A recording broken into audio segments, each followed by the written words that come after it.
बिस्मिल्लाहिर्रहमानिर्रहीम। अस्सलाम वालेकुम। खुश रहें, आबाद रहें, जहाँ भी रहें हैप्पी रहें और हेल्दी रहें। तो मैं हूँ फ़ायज़ा और वेलकम करती हूँ आपको चटपटे पकवान में। आज चटपटे पकवान में बनाऊँगी मैं बेहतरीन सा गाजर का हलवा। गाजर के हलवे की पहले भी मैं वीडियो शेयर कर चुकी हूँ, मगर आज जो रेसिपी आपसे शेयर करूँगी इसमें बनाऊँगी मैं होममेड खोया। तो खोया क्या होता है, बाज़ इलाकों से नहीं मिलता, तो आप इस रेसिपी से बहुत ही आसानी से घर में खोया तैयार कर सकते हैं और माशाल्लाह से हलवाई स्टाइल बेहतरीन सा हलवा आप घर में बना सकते हैं। वीडियो को पूरा देखिएगा, अच्छी लगे तो प्लीज़ लाइक कर दें और चटपटे पकवान को सब्सक्राइब भी कर लें। तो चलें जल्दी से चलते हैं अपने किचन में और बनाते हैं जी मज़ेदार सा ये खोए वाला गाजर का हलवा। तो बेहतरीन सा खोए वाला गाजर का हलवा बनाने के लिए यहाँ पर मैं पहले तैयार करूँगी होममेड खोया। तो खोया बनाने के लिए यहाँ पर एक कढ़ाई में मैं ले रही हूँ तकरीबन 3 किलो के बराबर मेरे पास है फ्रेश मिल्क। आप किसी अच्छी जगह से दूध परचेज़ कीजिएगा, असली गाय का या फिर भैंस का दूध होना चाहिए, तभी खोया बहुत ही मज़े का बनेगा। और दूध में पानी ना हो इस बात की आपने यकीन दहानी कर लेनी है। यहाँ पर देखिए आपने टेट्रा पैक का दूध इस्तेमाल नहीं करना। दूध डालेंगे और दूध में एक बॉयल आने देंगे। जैसे ही दूध में बॉयल आएगा मैं इसमें शामिल करूँगी तकरीबन 2 टेबलस्पून भर के इसमें शामिल करूँगी घी। आप देसी घी भी शामिल कर सकते हैं, मैं डालडा डाल रही हूँ। घी डालेंगे ताकि खोया हमारा बहुत स्मूथ और सिल्की बने और इसको अच्छे से मिक्स कर लेंगे। यहाँ पर हमने क्या करना है, सिर्फ़ और सिर्फ दूध को पकाना है। मुसलसल चम्मच को चलाएं और दूध को पकाएं मीडियम टू लो फ्लेम पे। चम्मच चलाएं ताकि दूध नीचे ना लगे, अगर नीचे लग गया तो सारा खोया बेकार जाएगा और इसका टेस्ट ख़राब हो जाएगा। चलें जी दूसरे स्टेप की तरफ चलते हैं। यहाँ पर एक दूसरे बर्नर पर मैंने एक कढ़ाई ले ली है और उसमें डालूंगी तकरीबन आधा कप के बराबर घी। तो जो हलवे होते हैं वो घी में तैयार किए जाते हैं, ऑयल में इनका टेस्ट अच्छा नहीं आता। मेरे पास है यहाँ पर 2 किलो गाजरें। छीलने धोलने और काटने के बाद मैंने इन्हें कद्दूकस कर लिया है मोटे वाले ग्रेटर से।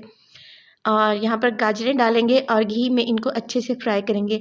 गाजर में पानी का कंटेंट बहुत ही ज़्यादा होता है, तो क्या करेंगे यहाँ पर हमने गाजरों को बहुत अच्छे से भून लेना है घी में। यहाँ तक भूनेंगे कि इसका जो अपना मॉइस्चर है वो ख़त्म हो जाए। तो मीडियम टू लो फ्लेम पर आप इसको भुनें तकरीबन 15 मिनट के लिए। ये देखें तकरीबन 5 मिनट हो चुके हैं गाजर की भुनाई करते हुए और गाजर से कितना अच्छा खासा पानी निकल आया है। बस इसी पानी को मैंने ड्राई करना है। तो यहाँ पर देखिए गाजरों को मैं भूनने लगी हूँ। तकरीबन 15 मिनट के बाद गाजर अच्छे से भुन चुकी है, इसका कलर भी चेंज हो चुका है और जो इसमें तमाम मॉइस्चर था वो भी ख़त्म हो चुका है। चलते हैं यहाँ पर खोए की तरफ। तो खोया बनाते हुए तकरीबन मुझे यहाँ पर आधा घंटा गुजर चुका है और देखें दूध ने रिड्यूस होना शुरू कर दिया है और तकरीबन ये आधा दूध रह गया है। मज़ीद इसको पकाएंगे मुसलसल चम्मच चलाते हुए। तो बस आपने इसी बात का ध्यान रखना है कि दूध नीचे ना लगे। और देखें जो किनारे हैं इनको मैं स्पैचुला की मदद से साथ के साथ साफ़ करती जा रही हूँ। ये बलाई है, बलाई को साफ़ करें और दूध में दोबारा से शामिल कर दें। दूध गाढ़ा होना शुरू हो चुका है। जब तक मैं क्या करूँगी, इलायची को कूट लूँगी।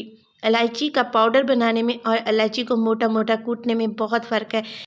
तो इलायची की अगर एक्चुअल खुशबू चाहते हैं आप लोग तो इसे हमाम दस्ते में डालकर इस तरीके से मोटा मोटा सा कूट लें। इसके जो दाने वो हल्के से क्रश हो जाने चाहिए। भजी इलायची का यहाँ पर हमारे पास पाउडर तैयार है। इसको डाल देंगे गाजर में और गाजर यहाँ पर भूनते हुए तकरीबन मुझे 20 मिनट हो चुके हैं। इसका पानी ड्राई हो चुका था। अब इस स्टेज पर मैं क्या करूँगी, इसमें शामिल करूँगी चीनी।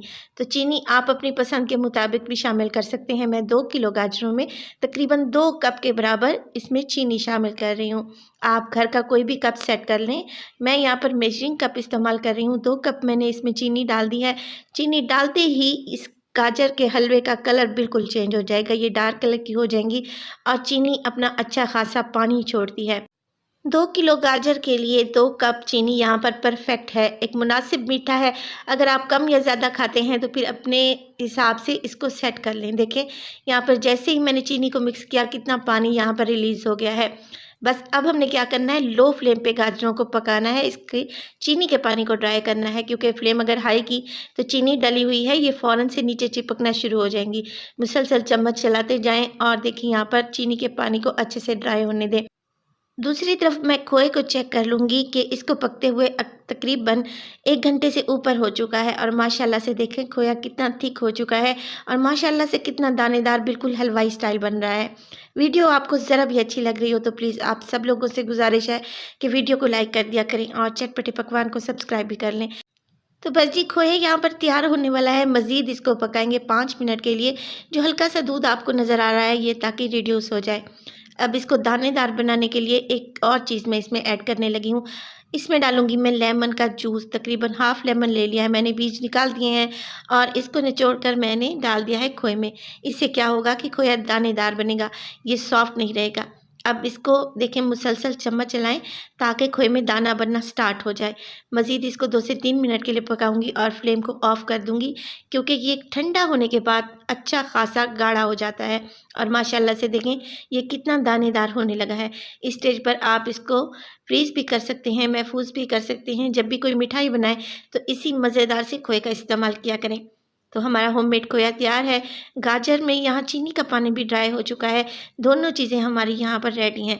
मज़ेदार सा हलवाई स्टाइल हमारा यहाँ पर गाजर का हलवा तैयार हो रहा है। देखिए गाजर में कितनी अच्छी सी शाइन आ चुकी है। इसकी वजह यही है कि हमने इसमें चीनी डाली थी और चीनी का पानी तकरीबन ड्राई हो चुका है। चलें जी, अब गर्मा गर्म अपने ज़बरदस्त से गाजर के हलवे को सर्व करते हैं। ये आ गया हमारा मज़ेदार सा गाजर का हलवा और इसके ऊपर डालूँगी मैं ये रबड़ी या खोया जो मैंने बना के रखा हुआ था। माशाल्लाह माशाल्लाह से देखें कितना ज़बरदस्त लग रहा है, देखते ही मुँह में पानी आ रहा है। आपको इंशाल्लाह ये रेसिपी पसंद आएगी।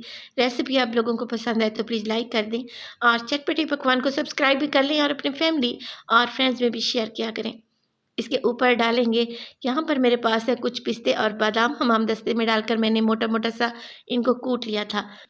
गाजर के हलवे को आप 2 तरह से सर्व कर सकते हैं। ऐसे सर्व कर सकते हैं जैसे मैंने सर्व किया है, या फिर आप ये कर सकते हैं कि खोए को गाजर के हलवे में बिल्कुल अच्छे तरीके से मिक्स कर दें और गरमा-गरम सर्व करें। रेसिपी ज़रूर ट्राई कीजिएगा, इंशाल्लाह आप लोगों को पसंद आएगी। तो अपना बहुत सारा ख़्याल रखिएगा। फ़ाइज़ा को भी अपनी दुआओं में याद रखिएगा। मुझे दीजिए इजाज़त, टिल देन अल्लाह निगहबान।